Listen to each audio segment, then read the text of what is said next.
Muli, isang mapagpalang araw sa ating lahat, sa ating mga kapatiran dito sa TNC, Trinity Neighborhood Church, gayon din sa ating mga bisita, at ganon din sa mga sumusubaybay sa ating online, sa Facebook.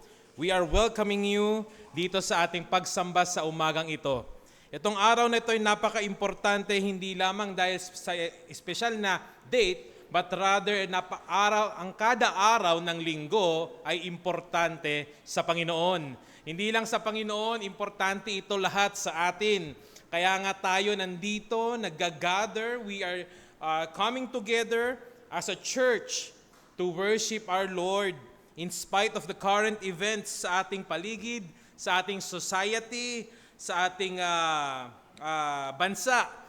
Hindi naman lingid sa ating kaalaman ang mga patungkol sa protestang pampubliko, but still, as a church, we are here gathered.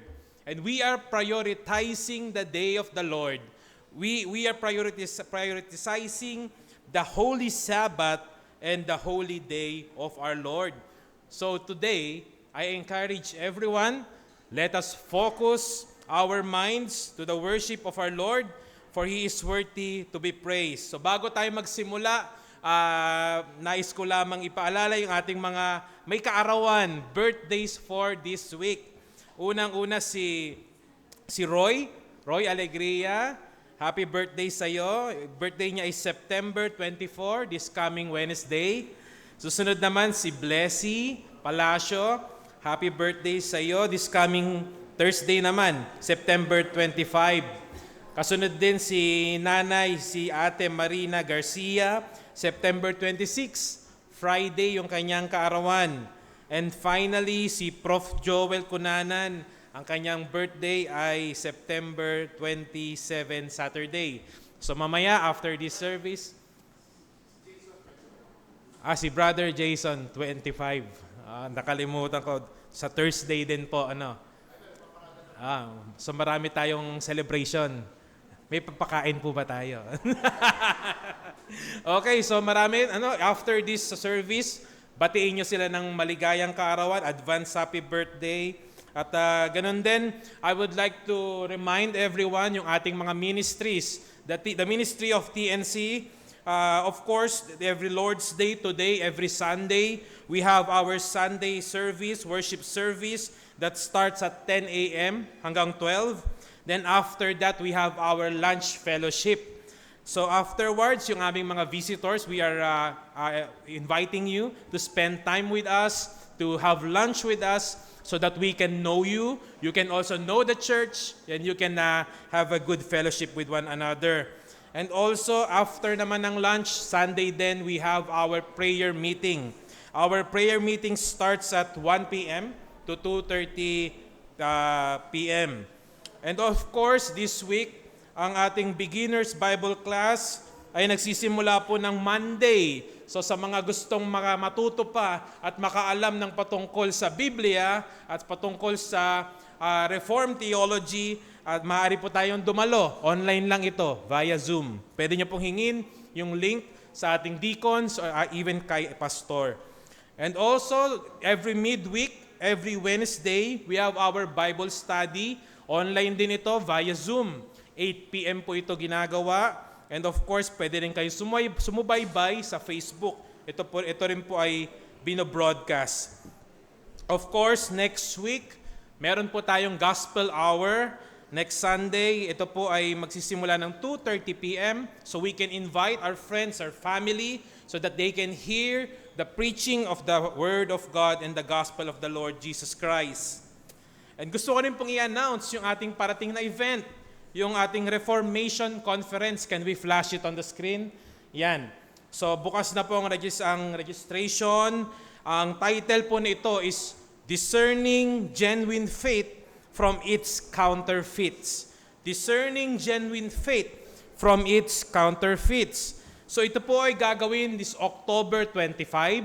Ang araw po na yon ay Saturday, mula 9 a.m. hanggang 3 p.m. Marami pong libro ang maipamimigay for your information. At ang mga libro na po ito ay hindi mura. Puro mahal na libro. Pero may pamimigay po ng libre. So, register na po kayo. Limited lang ang slots natin. Of course, dito yan gagawin sa ating TNC building. Ang speaker po nito ay si Pastor Noel Espinosa. And of course, before we start, we would like to welcome our visitors, si Brother Eric and Jessa po. Welcome po. Pwede po kayo tumayo so that they can see you. Kasama yung kanilang anak. Yan. Welcome po sa inyo. Mamaya, after this service, kausapin nyo sila. Ganon din si Brother Samuel and Rachel Asgar. Can you stand, please? So, yan. They are with their child, Zephaniah. Zephy, where's their child? Sa likod, sa CR. Nandun. Okay. So, guys, they are missionary family from Pakistan. So, later, after this service, spend time, talk to them, know them, so have fellowship with them. They will spend lunch with all of us. Sige po, we can sit. Okay, so again, yung aming mga bisita, we are inviting you for a lunch fellowship later. Yun lamang po para sa lahat ng ating mga announcement. At bago po tayo magsimula, inaanyayahan ko nagkaroon tayo ng panandaliang katahimikan, liturgical silence as we prepare our minds, our hearts in worship.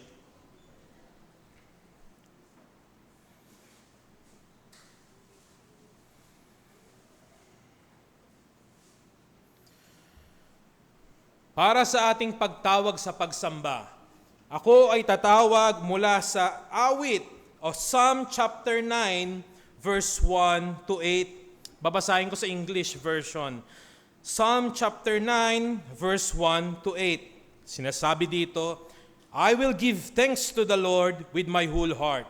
I will recount all of your wonderful deeds. I will be glad and exult in you. I will sing praises to your name, O Most High. When my enemies turn back, they stumble and perish before your presence. For you have maintained my just cause. You have sat on the throne, giving righteous judgment. You have rebuked the nations. You have made the wicked perish. You have blotted out their name forever and ever. The enemy came to an end in everlasting ruins. Their cities you rooted out, the very memory of them has perished. But the Lord sits enthroned forever. He has established his throne for justice, and he judges the world with righteousness. He judges the peoples with uprightness. Kung sa Tagalog naman,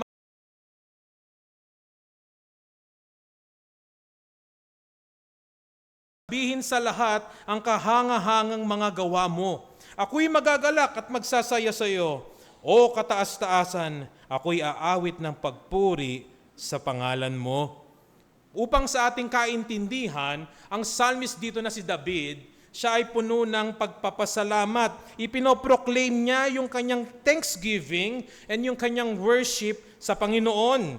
He is proclaiming his thanksgiving and worship to the Lord, for he is reminded kung gaano kabuti ang Panginoon. How good the Lord is sa kanyang buhay. Yung mercy ng Diyos, yung wonderful deed sa kanyang buhay. Simula pa nang siya ay bata, nakita niya yung kabutihan ng Panginoon. Kaya si David, ang mabubukas lang naman sa kanyang bibig ay purihin ng Panginoon. Puno ng pasasalamat. Dahil kahit kailanman ang Diyos ay naging mabuti. Ngunit naintindihan din ni David na ang buhay ay hindi lang puro pagtawa. Ang buhay is not just full of joy and laughter, but rather life is also filled with trials and suffering. Trials and suffering na inaalaw ng Diyos, providentially allowed by God to be experienced by His people. For what reason? So that His people will be dependent on Him alone. At the same time, that the people of God ay maging reliant sa Kanyang pangalan. Anong matututunan natin sa ating binasa sa umagang ito, sa pagtawag sa atin ng pagsamba? Ito ay nagpapaalala sa atin na ang pagsamba sa Panginoon ay dapat puno ng kaligayahan at pagpapasalamat. Joy and thanksgiving. Even in the midst of injustice and sufferings, dapat tayo ay nagpapasalamat, puno ng kagalakan sa ating Panginoon. Our Lord is not a distant God. Hindi siya malayo, but rather the Lord is close to the broken-hearted. The Lord, He hears the cries and pleas of His people. Naririnig niya yung pagtangis, yung pananalangin, yung pag-iyak ng kanyang mga tao. At kanoon din, ang Diyos ay banal. He is holy, He is perfect, and He is righteous. At bilang Diyos ng hustisya, or the God of justice, He will surely judge the wicked. Yun ang hope ng mananampalataya, that in the end, the redemption of God, the justice of God, will be served. Kaya sa atin sa pagsamba na ito, let us humble ourselves. Magpakababa tayong lahat. Ibaba natin ang ating sarili at lumapit tayo sa pagsamba sa ating Panginoon. Na kahit sa gitna ng korupsyon, ng wickedness ng ating bayan, lalo na ng ating sariling kasalanan, madalas nakikita natin ang ating paligid, pero ang ating sarili ay puno rin ng pagkakasala. We must humble ourselves and seek the mercy of our Lord. Only through Jesus Christ, we can only receive the forgiveness of God. And only through Him, the justice and mercy of God can be received. Kaya sa umagang ito, mga kapatid, aming mga bisita, ganun din sa mga sumusubaybay sa aming online na streaming, let us humble ourselves and let us truly praise the Lord with a heart full of thanksgiving. Tayo pula tayo muko at manalangin. O Diyos aming Ama, na Ikaw ang naitaas, you are enthroned forever. Your kingdom will forever reign. Let the earth keep silence before you, O Diyos. Nawa, Panginoon, we will call your name. Kami po ay tunay na sumamba. Kaya sa umagang ito, Panginoon, we are praying na ang iyong presensya ay samahan mo po kami. May your presence be upon us as we worship you today. And Lord, may your blessing to be upon us as we receive your word, the blessing and power of your word. May it be true in our heart and may it be true in our mind, at nawa ito'y lumabas din sa aming mga action, sa aming mga gawa. And Lord, may you illuminate, buksan mo ang mga isip, ang mga puso na nabubulag. Nawa ikaw, Panginoon, na magbigay sa amin ng puso na may pagtanggap, pakikinig. And Lord, as a church, we are praying, we are asking for forgiveness. Forgiveness for the daily sins that we commit. Forgiveness that we continually do. In spite, Panginoon, that we know that you are good, and yet we are continually sinning. We ask for forgiveness. Humihingi kami ng tawad, O Diyos, sa aming mga pagkakasala, sa aming karumihan. At nawa, Panginoon, sa umagang ito, bigyan mo kami ng full dependence sa iyo. Nang iyong biyaya ay aming maramdaman, ay aming maintindihan. At ito ay nawa, Panginoon, ay tunay na magligtas sa amin. Kaya, O Diyos, sa umagang ito, may you be with us. Samahan niyo po kami sa aming pagsamba. At ikaw ang maitaas, at ang aming mga isipan ay nakatuon sa iyo lamang sa pangalan ng inyong anak na si Jesus. Amen. Tayo po lahat ay tumayo para sa ating unang himno. Ang himno na ito ay sinulat ni Fanny Crosby. It helps us to focus our mind sa redemption at salvation ng mga tao kay Kristo. At hindi lang doon, dahil sa kanyang dugo, na ang mga sinful mankind, ang makasalanang tao, even ang pinakamasama, pinaka-corrupt, deserves and can be forgiven and be saved by the Lord. Napakagandang kagalakan. What a joyful reason to praise the Lord. Let us sing, "To God be the glory."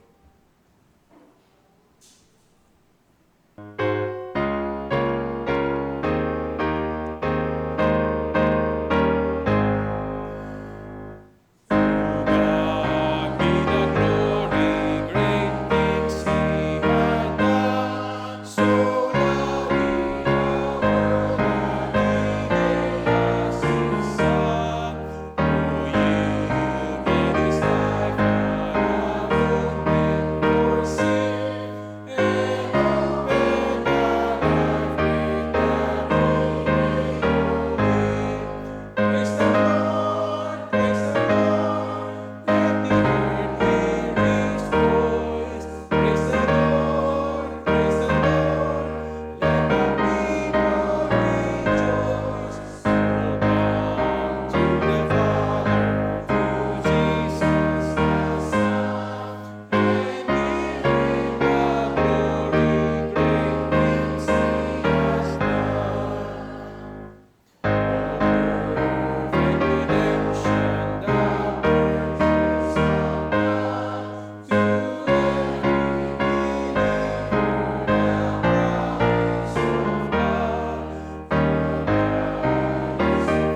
We can all be seated. Tayo po ay maupo. Sa ating susunod na awitin, ang himnong ito is Fairest Lord Jesus. The Lord Jesus Christ is King above all created things. Sa ang Panginoon sa lahat ng bagay, siya ay hari. He is the supreme standard of the morality of man. And kay Kristo, in Christ, all things are created, yung heaven and on earth, lahat ay ginawa sa pamamagitan niya.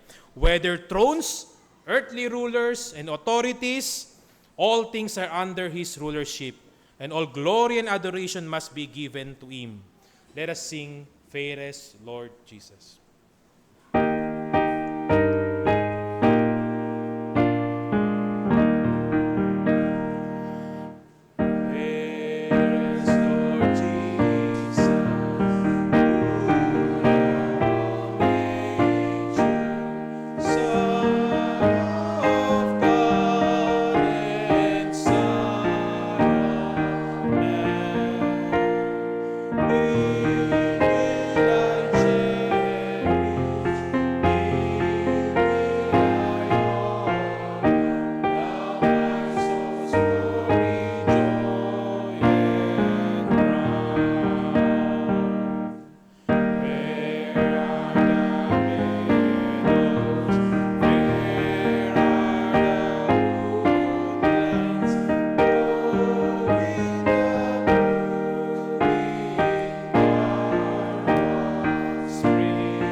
Para sa ating scripture reading, tawagin ko si Brother Francis. Pangunahan tayo sa pagbasa ng salita ng Panginoon.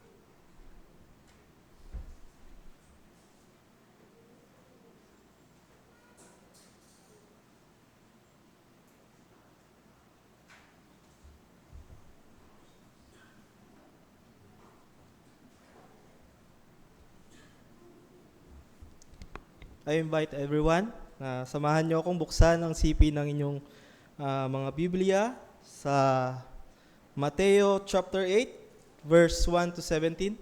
And I invite everyone to stand as we read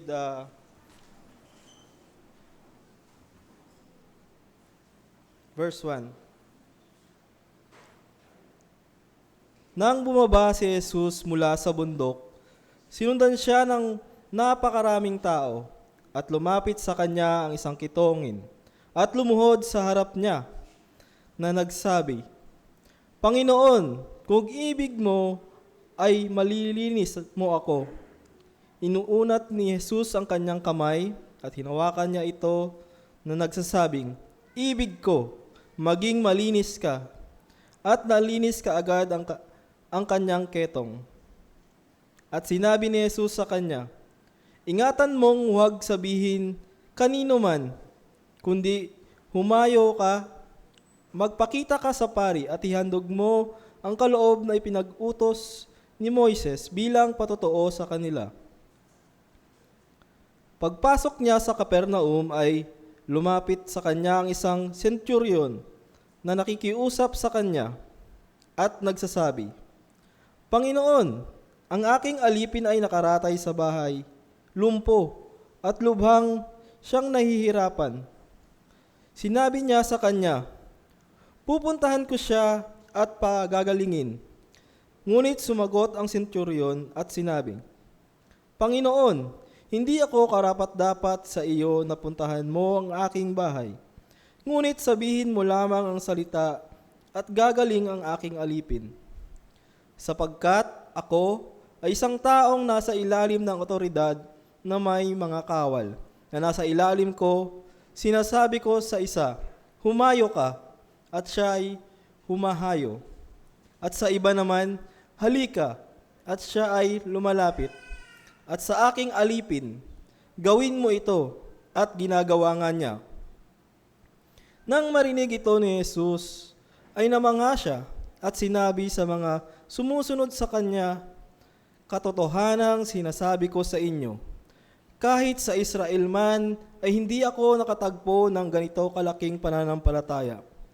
Sinasabi ko sa inyo, marami ang manggagaling sa silangan at sa kanluran, at mauupong kasalo ni Abraham, na Isaac at ni Jacob sa kaharian ng langit.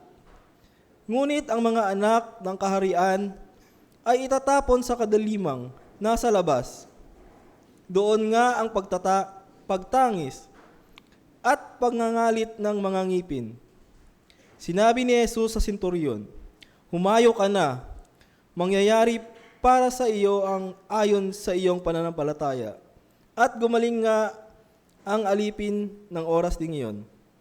Verse 14, nang pumasok si Jesus sa bahay ni Pedro, nakita niya ang biyanang babae nito na nakaratay dahil sa lagnat. Hinawakan niya ang kamay ng babae at nawala ang kanyang lagnat.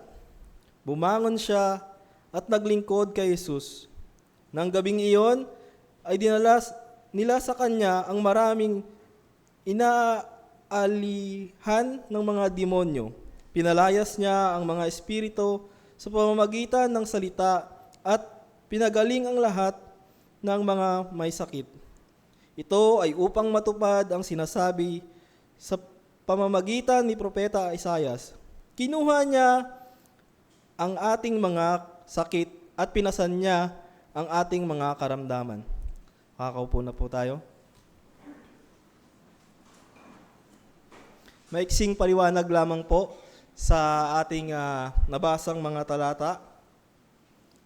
So makikita po natin sa talatang ating binasa na may 3 instances na si Jesus ay nagpagaling. Una ay ang paglilinis sa isang kitongin, ang pagpapagaling sa alipin ng isang centurion, at sa pamamagitan lamang ito ng kanyang salita, at ang pagpapagaling sa biyanan ni Pedro, at ang mga sinasaniban ng masasamang espiritu. Sa mga pinakita ni Jesus na pagpapagaling sa mga ito ay pinapakita niya na walang kahit anong karumihan, kahit gaano kalayo, at kahit walang anong kasamaan ang hindi kaya pagalingin ng ating Panginoon. Pinatunayan din niya na siya ang katuparan sa hula ni Isaias. Siya ang nagdadala sa kagalingan hindi lang sa katawan, kundi higit sa ating mga kaluluwa. Sa kabubuan ng ating binasa, malinaw na ipinahayag na si Jesus ang Misayas, ang anak ng Diyos na may kapangyarihan laban sa karamdaman at kasalanan. Kay Kristo lamang matatagpuan ang ganap na lunas at kaligtasan kung tayo ay mananampalataya at magpapakumbaba sa ating Panginoong Jesucristo. Ayan lamang po.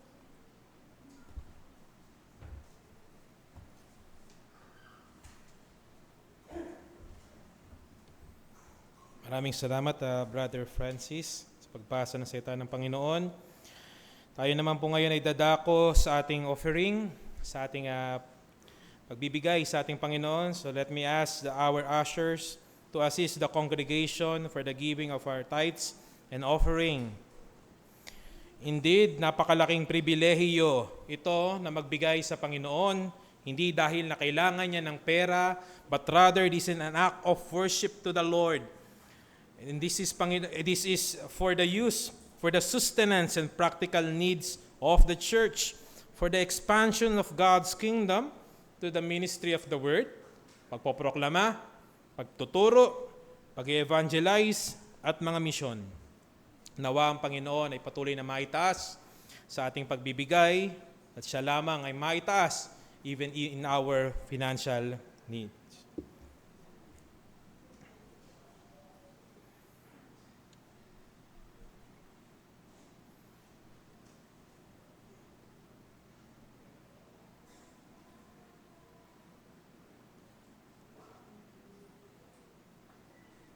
Tayo po'y manalangin.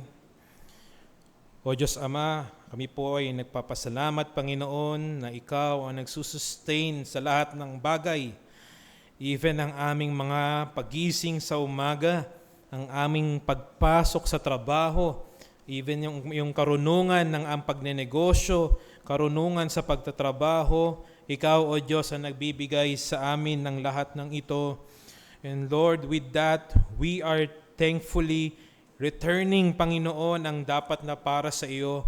Para, Panginoon, sa pagpapatuloy, pagpapalaganap ng iyong salita. At nawa, Panginoon, ang mga kaloob na ito ay iyong gamitin para sa aming iglesia. Hindi lamang sa aming iglesia, kundi sa pagpapatuloy ng iyong salita sa aming paligid, sa aming mga misyon, sa aming mga ministries. And Lord, may your kingdom flourish, Panginoong Diyos. And Lord, salamat, Panginoon, sa pribilehiyong ito na even kami, mga simpleng tao, ay inaalaw mo, Panginoon, na maging kaparte ng iyong kingdom in the sense of sa pagbibigay na ito. Tinatanggal nito sa amin, Panginoon, ang kasakiman. Tinatanggal nito sa amin ang lubos na pagmamahal sa pera. At tinatanggal nito sa amin ang puso na nakatingin sa layo ng mundo lamang. But Lord, thank you, Lord, dahil even our resources ay nagiging kapaki-pakinabang sa iyong kaharian. Kaya nawa, Panginoon, ikaw ang maitaas sa lahat ng ito. Hindi kami, but rather ikaw, dahil lahat ng ito sa iyo lamang nanggaling. Muli kami po ay nagpapasalamat, pinupuri ka namin sa pangalan ng inyong anak na si Jesus. Amen. Para ihanda ang ating sarili at magkaroon tayo ng magandang pagbubulay-bulay bago marinig ang pagpapahayag ng salita ng Panginoon, awitin natin ang himnong Jesus, the Priceless Treasure.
para sa ating sermon sa umagang ito.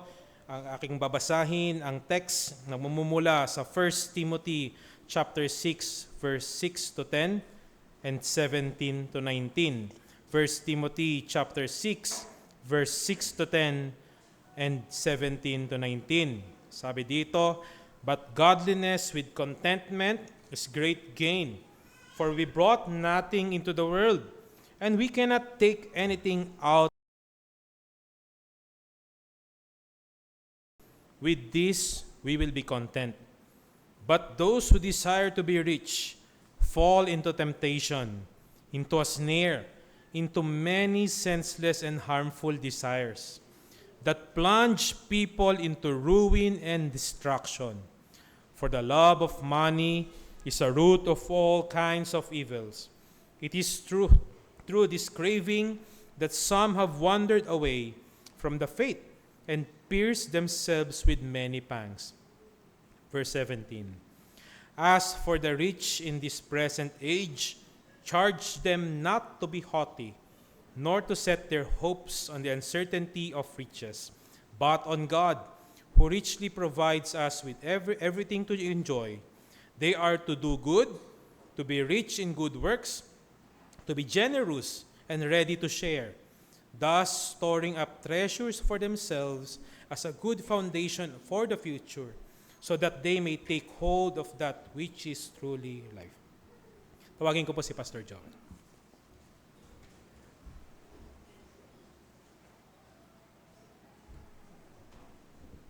Salamat, Brother JM, sa pangunguna sa pananambahan. Marami pong mga kapatid at mga attenders ang nagpabatid ng kanilang pagliban sa ating pagtitipon dahil po sa kanilang mga kasulukuyang karamdaman. Sana po ay wala sila sa luneta ngayon, no? At inunan nila ang pananambahan. Tayo po'y dumako sa pangkahalatang panalangin. Our dear gracious Heavenly Father, we thank you for this opportunity na ibinigay mo sa amin, that we are able to worship you in spirit and in truth. Even though may malakas na bagyo sa Northern Luzon at maaaring mapinsala ang aming mga kababayan, and yet here in NCR ay maganda ang panahon, maganda ang sikat ng araw. Salamat din, Panginoon, sa buhay na patuloy mong iginagawad sa bawat isa at sa isang linggong pag-iingat. The mere presence of our lives on this particular building is a testament that you have already blessed us, cared for us, and guide us throughout the week. And as we engage sa panibagong linggo, sa araw na ito, ay amin pong inuuna ang pagsamba sa iyong mga pangalan. Salamat sa pagkakataon ng pag-iiglesia, that we are being united because of the precious blood of our Lord Jesus Christ. We thank you for our visitors. We thank you for their lives. It is by providence that you brought them here in our midst. We also pray, Lord, for our attenders and our loved ones na hindi maaaring makadalo sapagkat sa kanilang mga karamdaman. Dalangin po namin na samahan mo sila sa mga panahong ito. At dalangin din po namin ang mga nasa banig ng karamdaman, ang mga kabataan. Nawa ang karamdamang ito ay magtulak sa kanila na maisip ang iyong mga salita. As J.C. Ryle says, health is a good thing, but sickness is far better if it would lead us to Christ. Nawa, Panginoong Diyos, sa mga panahon ng karamdaman ay makita namin ang iyong mensahe at tinuturo sa aming kalagitnaan.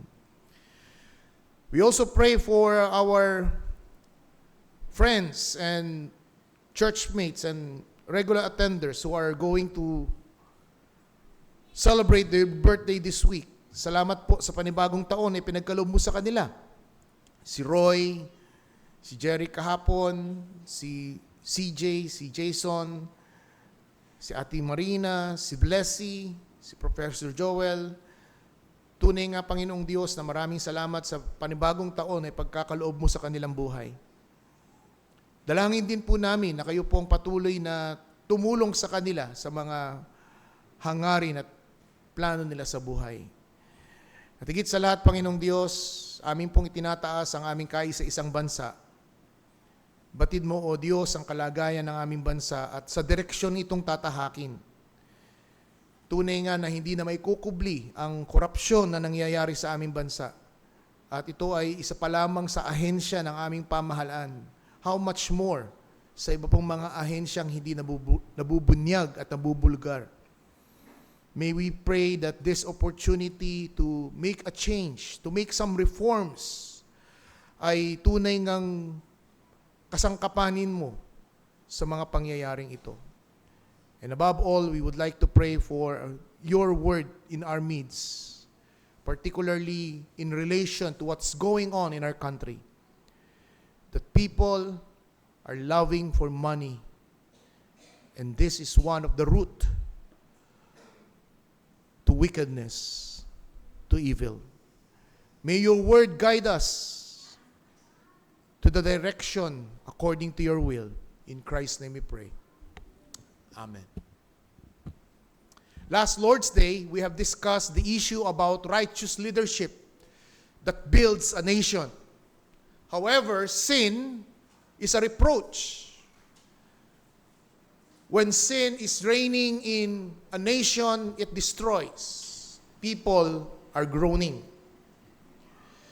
The Bible consistently upholds righteous indignation. Meron pong puwang sa ating confession at maging sa ating batas, panlipunan, na tayo po talaga ay mamuhi, magalit sa kasamaan.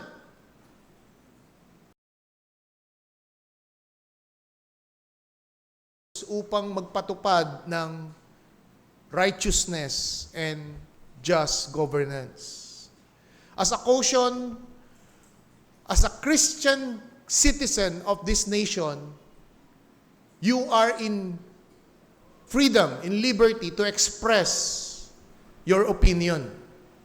Every TNC member as a citizen of this nation, using your own liberty and freedom to express righteous indignation to the massive corruption of our government, ay maaari. However, you cannot represent TNC for that matter. We as individual Christians are encouraged to speak, to resist, to write our representatives patungkol sa nangyayari sa ating lipunan.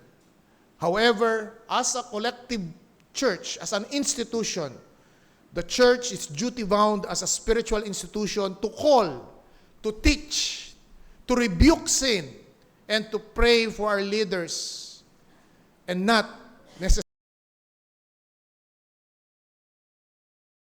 Kaya nga po, minarapat ko na sa buwang ito, sa buwan ng Setyembre, ay ating tatalakayin. It would be an opportunity to give instructional, biblical principle. Mamulat ang ating isipan patungkol sa nangyayari sa ating bayan. Don't you know that the Bible has 500 verses in reference to prayer? When it comes to reference to faith, there are 600 verses in the entire Bible. But did you know that there are 2,000 references in Scripture when it comes in reference to money and possession? Ganun po katindi ang sinasabi ng banal na kasulatan. 500 verses pagdating sa usapin ng panalangin. 600 verses in reference to faith. However, there are 2,000 references when it comes to money and possession. Out of 38 parables of Jesus, 16 parables deals with how to handle our possession and money. We live in a world obsessed with riches. From lottery dreams to luxury lifestyle living in the pursuit of wealth. And these desires often masquerade as a pursuit of happiness. On our text this morning, in 1 Timothy chapter 6, particularly verse 6 to verse 10, and then we will jump in verse 17 to 19, we will see here that Paul writes to Timothy and offers a radical different view. In verse 6, sabi niya, godliness with contentment is great gain. That's why our message for this morning, the way we handle our possession is the true indication of our hearts. The way we handle our possession is the true indication of our heart. Money is a good servant, but an evil master. Bilang context, makikita po natin, the epistle of 1 Timothy is about a instructional manual. The key verse of this particular epistle is in 1 Timothy chapter 3, verse 14 and 15. Kung mapapansin po ninyo, turn your Bibles in 1 Timothy chapter 3, verse 14 and 15.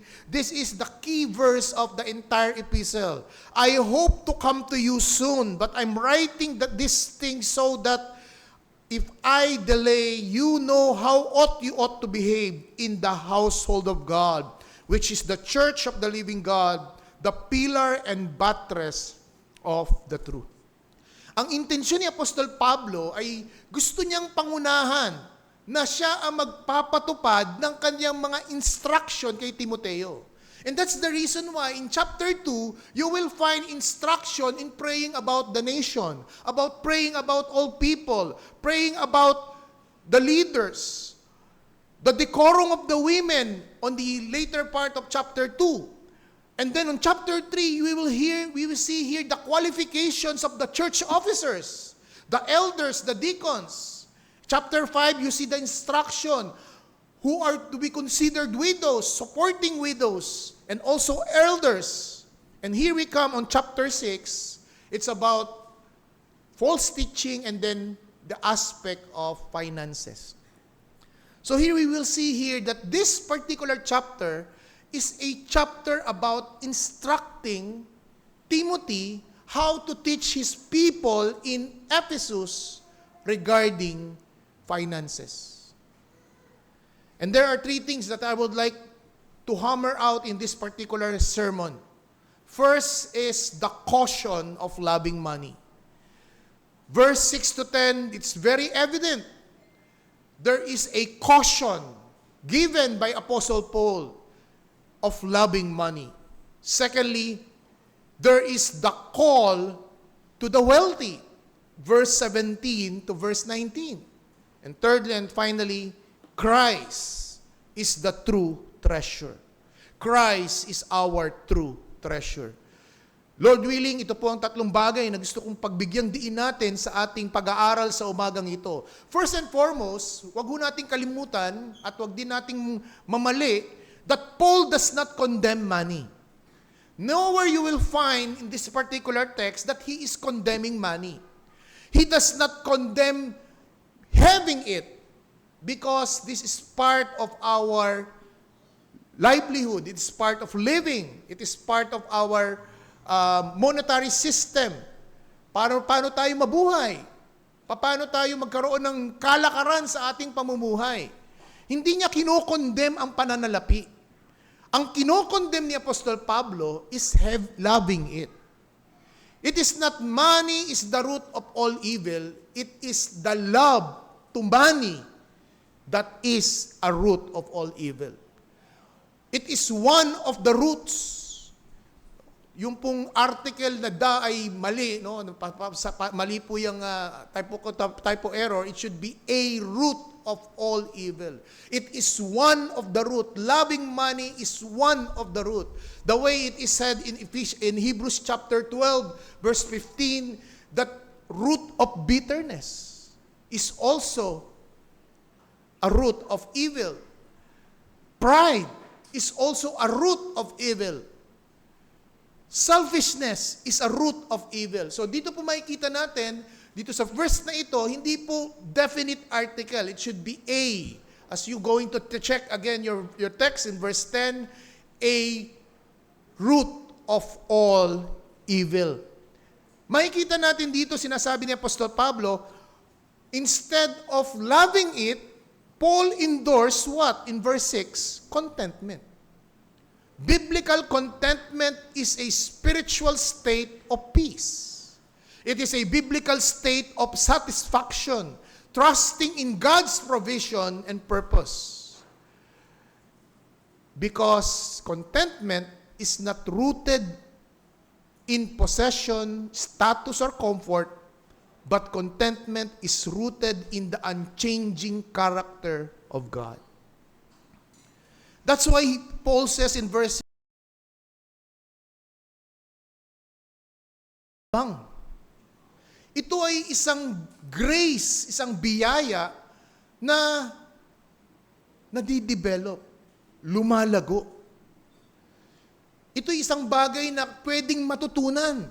Gaya ng sinabi niya sa talatang Philippians 4:11, "For I have learned in whatever situation I am to be content."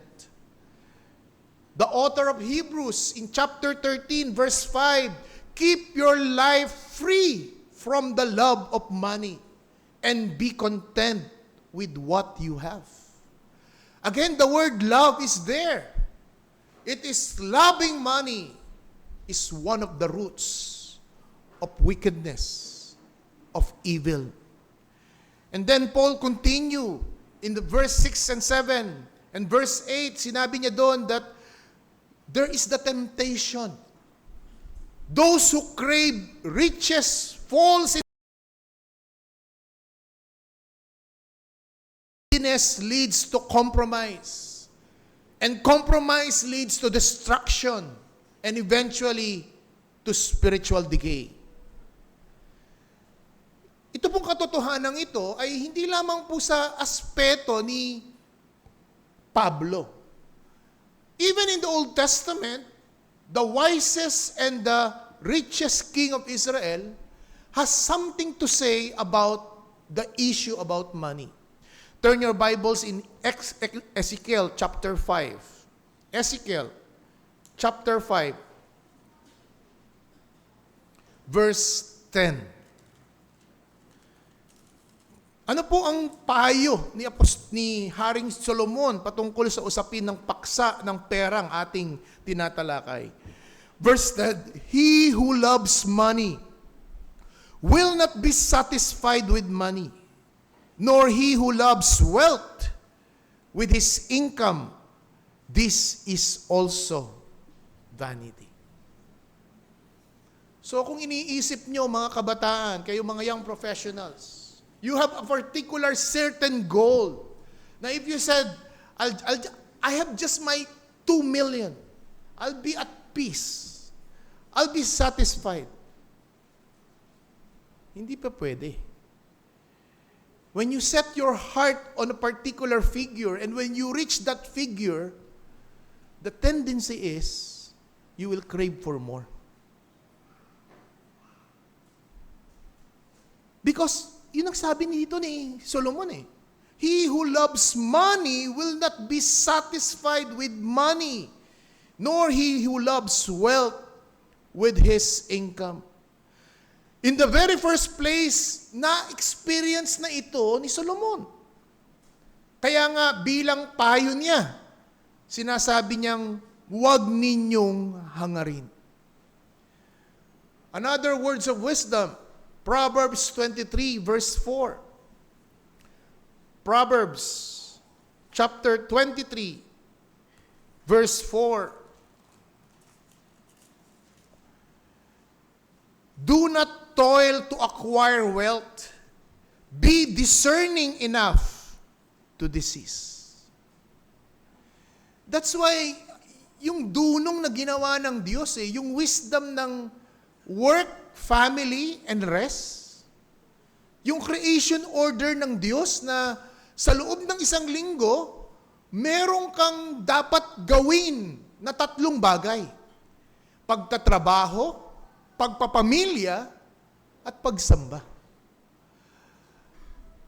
Pag hindi ka sumunod sa dinisenyo ng Diyos, magkakaproblema ka talaga. Minsan, mas marunong pa tayo sa Diyos. Pero dito natin makikita, pinoproteksyonan ng Diyos. Ikaw, hindi kanya sinusupil. Binibigyan kanya ng proteksyon sa pamamagitan ng pagsunod mo sa kanyang kalooban. Do not exhaust yourself chasing riches. It cautions against overworking or sacrificing your well-being just to accumulate money. Nasasacrifice ang iyong health. Nasasacrifice ang iyong kalusugan. Nasasacrifice ang iyong pamilya. Kumikita ka nga ng marami, nasasacrifice naman ang iyong pamilya. The idea that wealth, while useful, but also Apostle Paul and even King Solomon tells us, it is also fleeting. Mabilis mawala. Proverbs chapter 8, 28 verse 6. Proverbs 28 verse 6.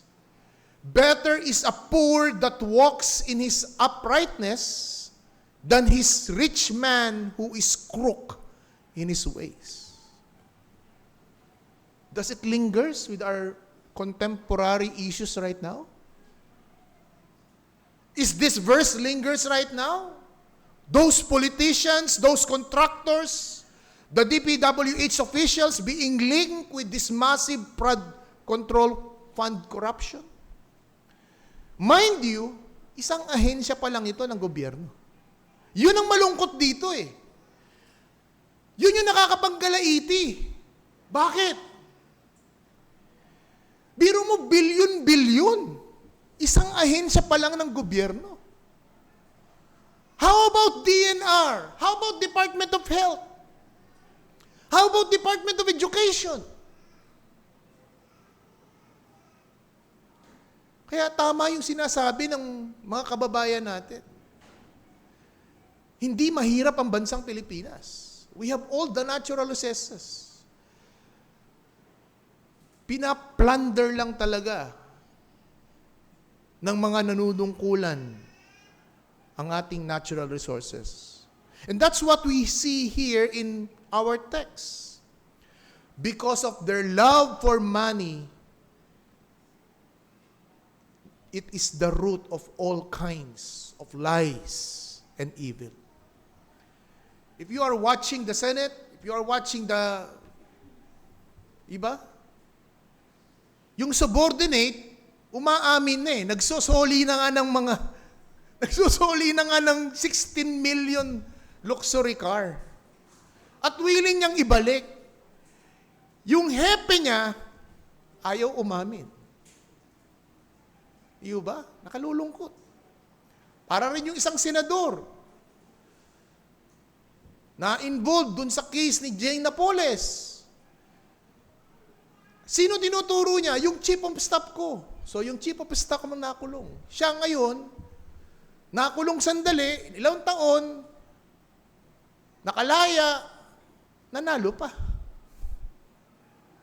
Ngayon, meron na naman siyang kaso.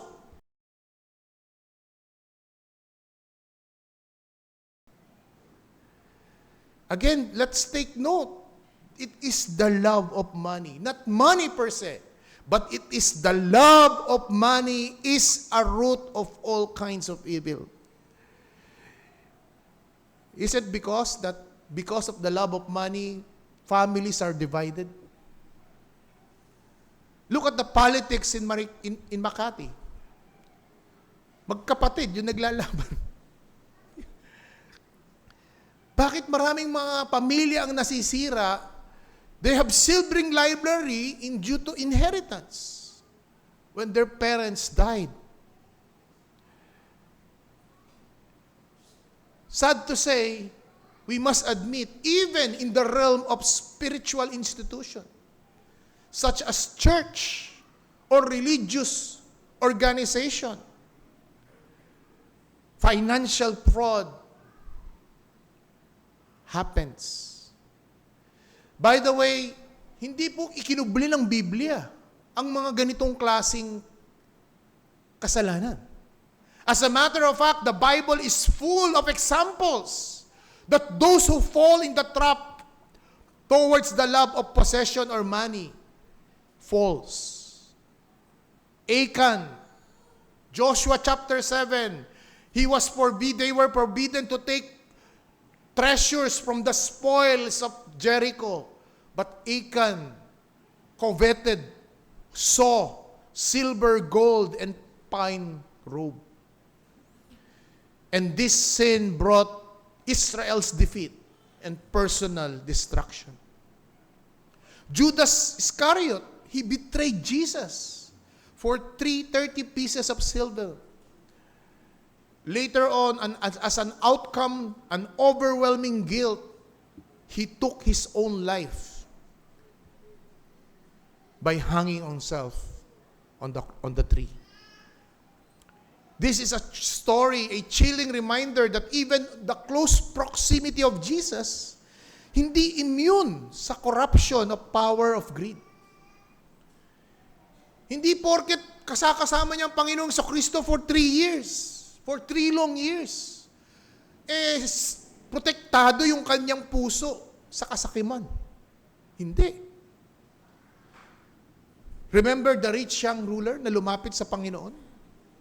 In Matthew chapter 19, verse 21 to 22, siya'y tumalikod at umalis sapagkat napagtanto niya, hindi niya kayang ipamigay ang kanyang mga ari-arian. He walked away grieving, choosing his possession over eternal life. Again, the parable of the rich young fool in Luke chapter 12, verse 16 to 21. His solution is to build bigger barns, to hoard wealth, and thinking to enjoy long-lasting life. But what God calls him, you are a fool, because that night your life will be taken away, and he will not carry his wealth in his grave. This parable warns us that trusting earthly security over spiritual readiness. Acts 1 to 11. Acts chapter 5, verse 1 to 11. Ano makikita mong istorya rito? It is a story of a Christian couple. They lied about the proceeds of their land sale, pretending to be generous. And they died instantly after being confronted by Apostle Peter. Their deceit was rooted in greed and desire for status, showing how money can corrupt even within the church. And last of all, Demas. 2 Timothy chapter 4, verse 9. Paul states, "For Demas loved with this present world and has deserted me." What's the point, mga kapatid? The point of all of this, that money is a good servant. However, money is an evil master. Above the biblical and actual examples are some of them are part of the local church. Si Achan, si Ananias, si Sapphira, si Demas, si Judas Iscariot.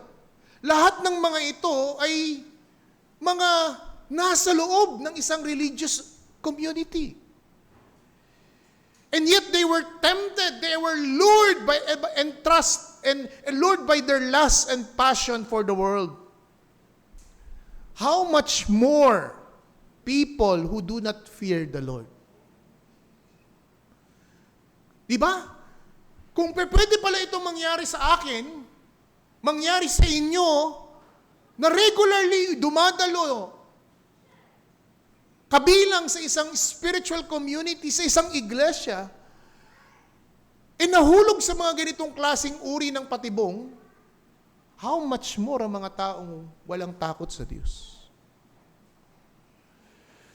So let me suggest practical question. How can I know if I'm guilty of loving my possession? I would like to suggest several reflective questions for you to consider. How can I know if I'm guilty of this particular sin? Let me suggest some practical reflective questions. You may be in the border of this particular sin if when your thoughts are consumed by the entire day. Kapag ka lagi mong iniisip na lang sa buong araw, paano pa ako yayaman? Paano pa ako lalago ang aking negosyo? These are signs, warning signs sa iyo kay kapatid. When your thoughts were so consumed by this the entire day or the entire week. Secondly, when the success of others makes me jealous. Either your siblings, your batchmates, your childhood friends, your relatives. Pag nabalitaan mo, pag nakita mo, and their success leads you to jealousy, mag-ingat tayo. Thirdly, how can I know that I'm guilty of it? When we are being paralyzed in the fear of losing our possession. Kapag tayo ay naparaparalisa, na para bang wala kang magawa, hindi mo na magawa kung anong dapat mong gagawin. Hindi ka na makagawa ng tamang hakbang o tamang desisyon sa buhay mo, the moment na naisip mo, naku, paano pag kinuha sa akin ng Panginoon lahat ito?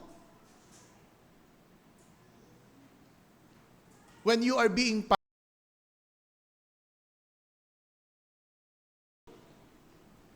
when it pains you, when you are being generous or giving sacrificially. Iniinda mo kapag ka nagiging charitable ka. Nagiging generous ka.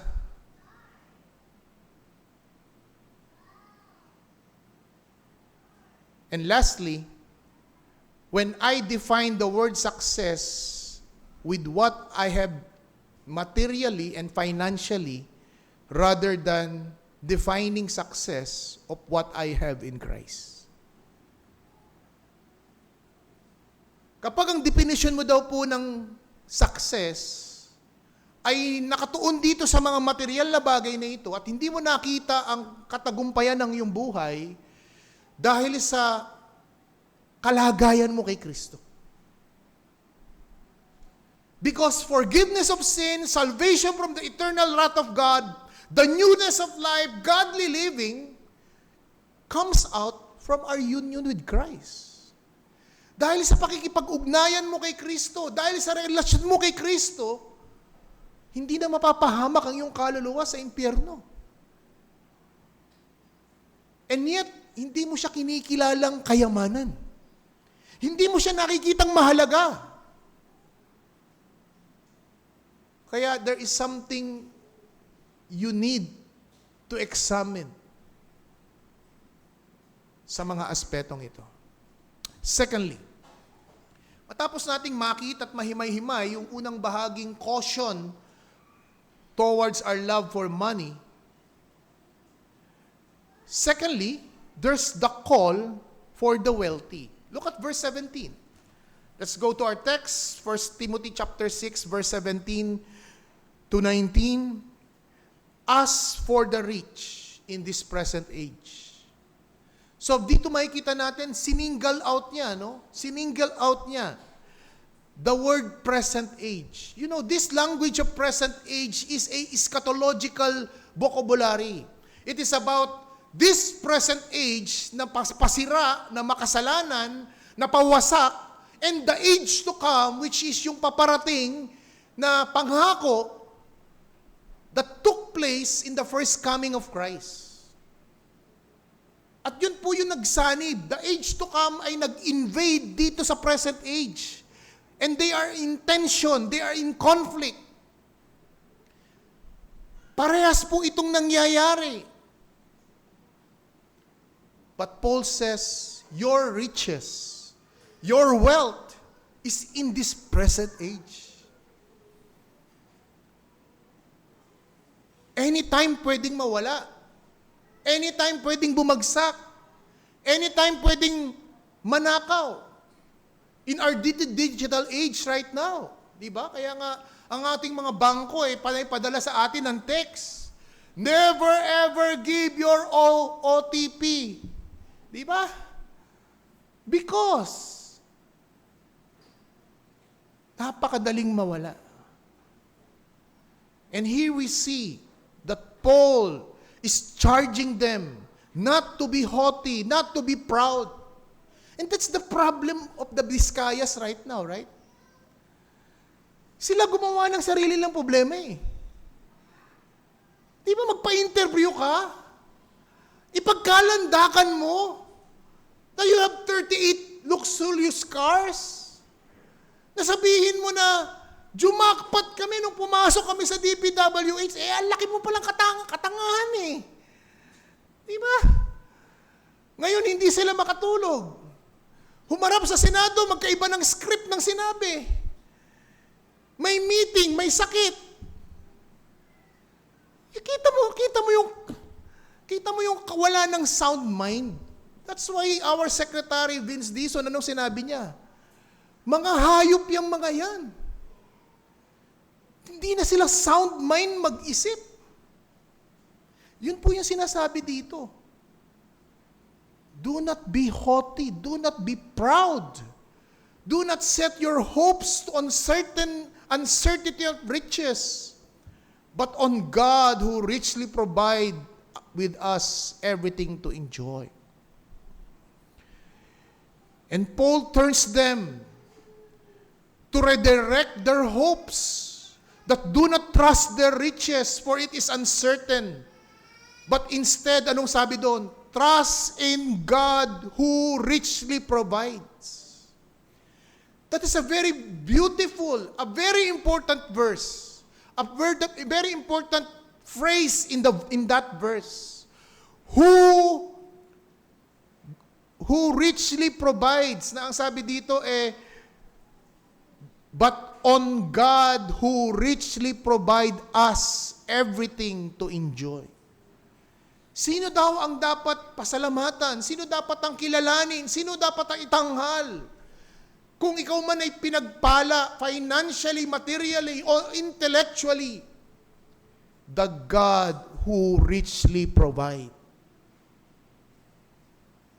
You have your achievements in school, you have achievements in your career, you have your promotion, you have your acquisition of wealth. You go back to the text. But on God who richly provide us with everything to enjoy.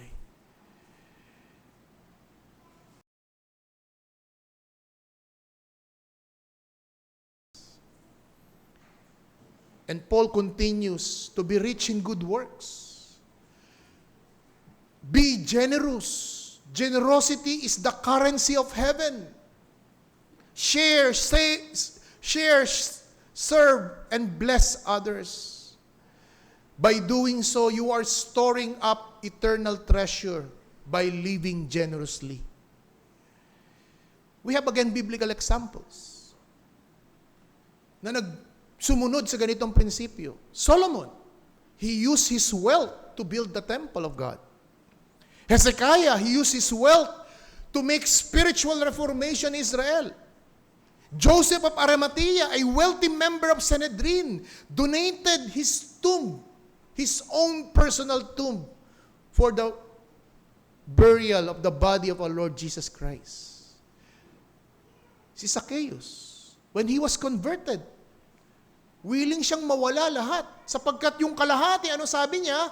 Ibabalik ko yung mga dinaya ko ng 4 na ulit. At yung kalahati, ibibigay ko sa mga mahihirap. Kung titingnan mo talaga, walang natira kay Zacchaeus. Because he is willing to let go.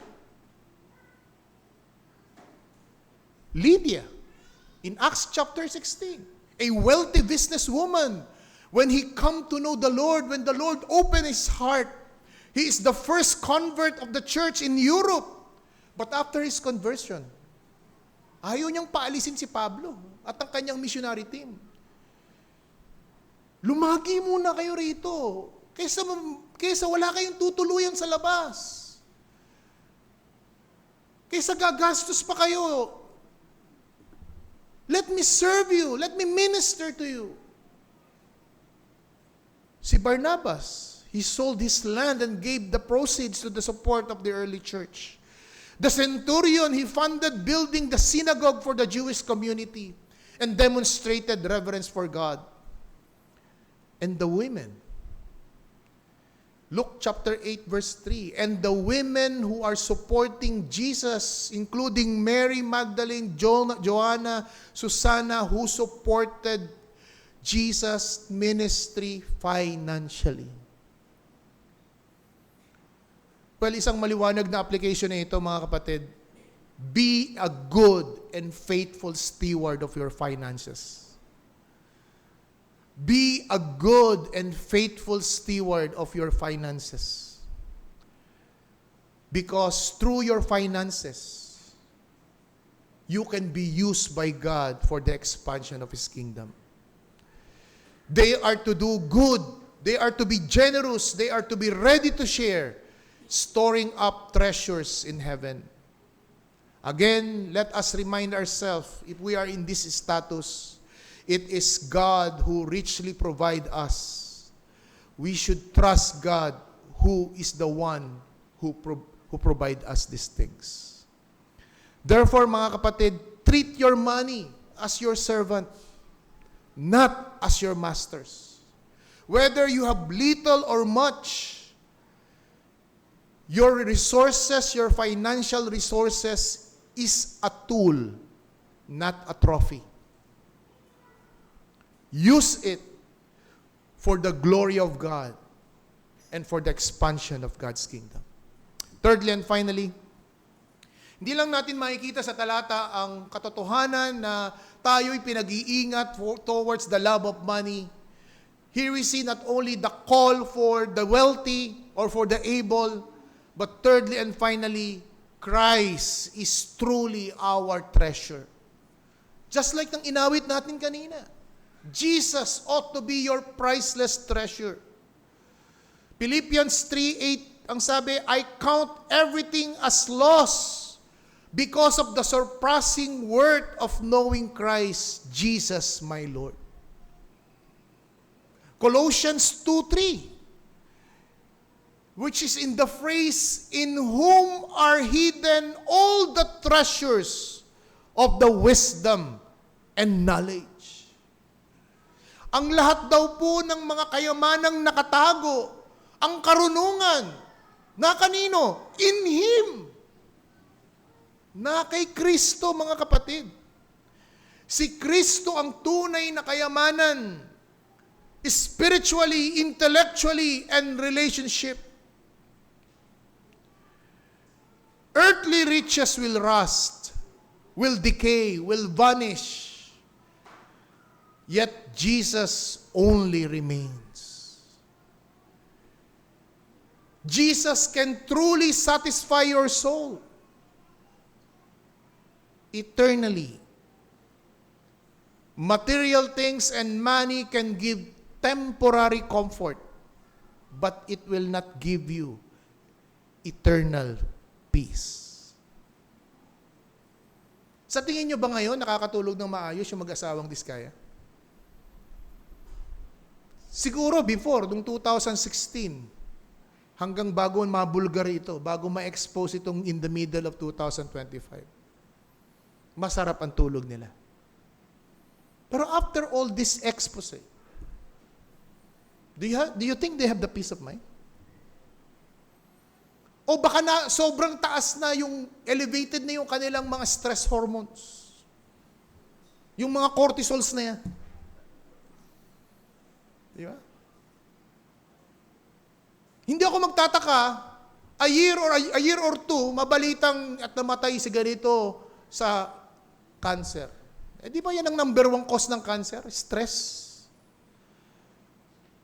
When your body is full of stress, kahit kumakain ka pa ng mga healthy foods, but if your body does not coordinate with your mind, lack of sleep,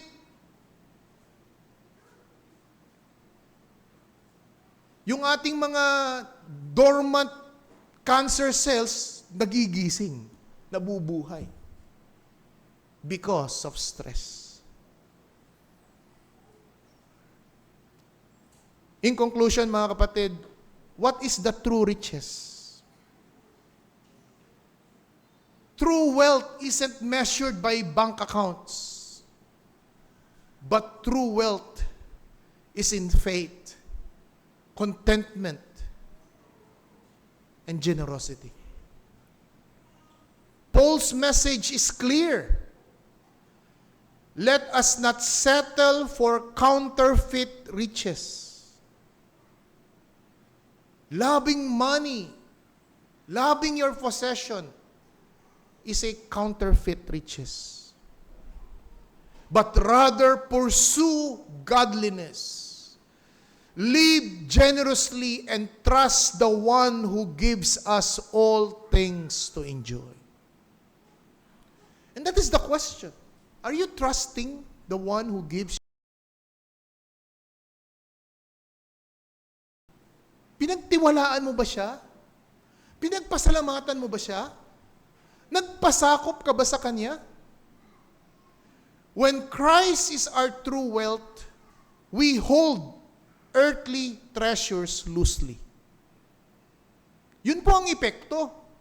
Kung talagang si Kristo ang ating tunay na kayamanan, maluwag ang hawak natin sa ating mga kayamanan dito sa lupa.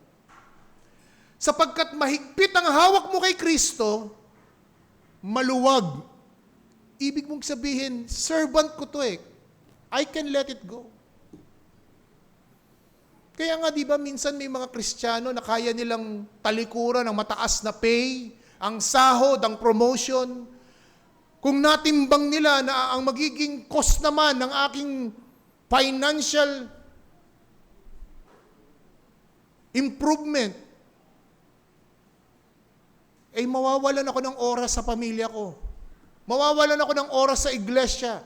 Mawawalan ako ng oras sa aking spiritual life. Hindi ko igagalang ang Diyos sa araw ng Panginoon. Di ba? May mga ganong tao eh. Na kontento sila na nagtatapat ang Diyos sa kanila, na nagpo-provide ng Panginoon sa kanila, hindi na nila hinahangad yung malaki. Dahil ang consequences ay mabigat. Remember the life of Lot? The very first sermon series in this 2025?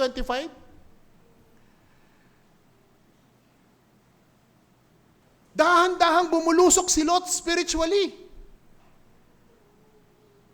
Hindi biglaan. Dahan-dahan. He pitched his tent near Sodom. But after some time, saan siya natagpuan ng kanyang tiyuhin? Nasa loob na ng Sidon. Ng Sodoma. Ng Gomora.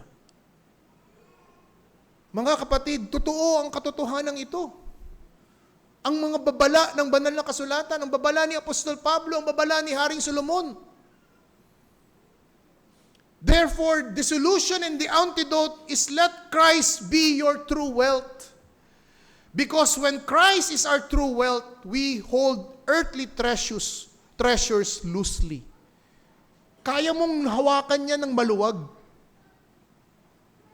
Hindi kagaya nung rich young ruler, nung malaman niya na kailangan kong isuko ang aking kayamanan para lang sumunod kay Kristo, hindi siya makasunod kay Kristo.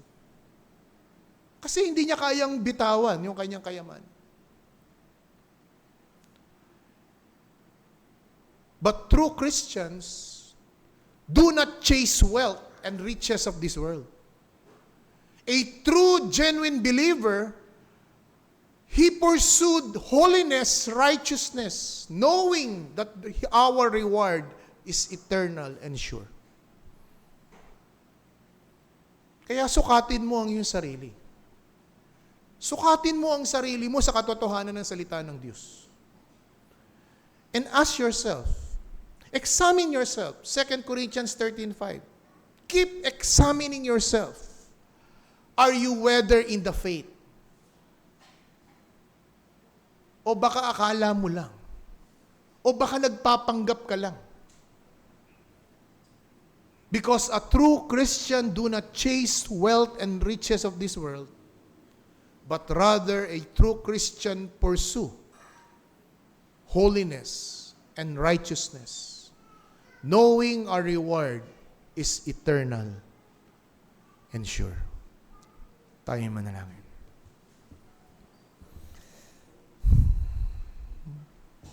Aming dakilang Diyos, mangusap ka sa bawat pusong naririto, bata man o matanda, lalaki man o babae, naway ma-evaluate namin ang aming passion, our desires in life, especially in relation to material possession and money.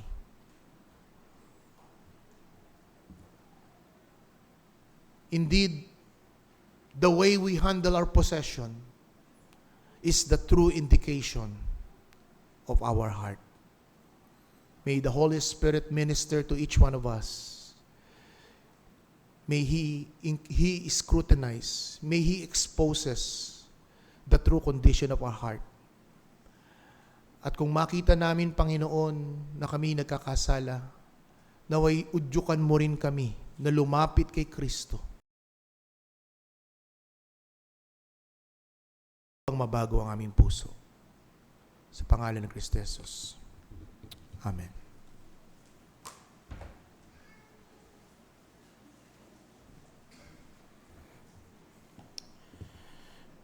Magkaroon tayo ng panandaliang katahimikan to reflect on the preaching of the Holy Word of God.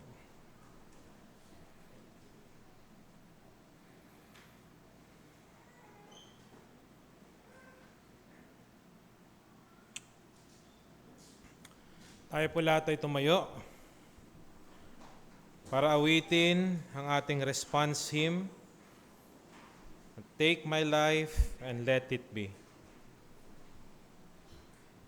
Take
Awitin po natin ang ating doxology.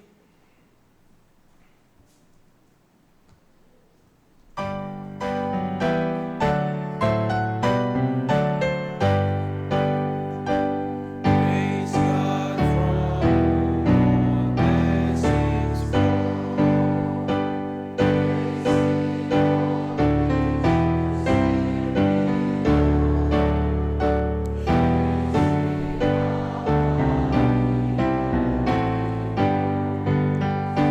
Praise Father, Son, and Holy Ghost.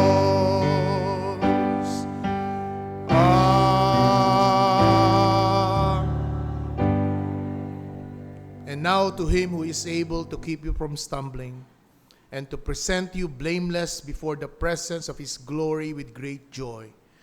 To the only God, our Savior, through Jesus Christ our Lord, be glory, majesty, dominion, and authority before all time, now and forevermore. Amen. Let's be all seated for our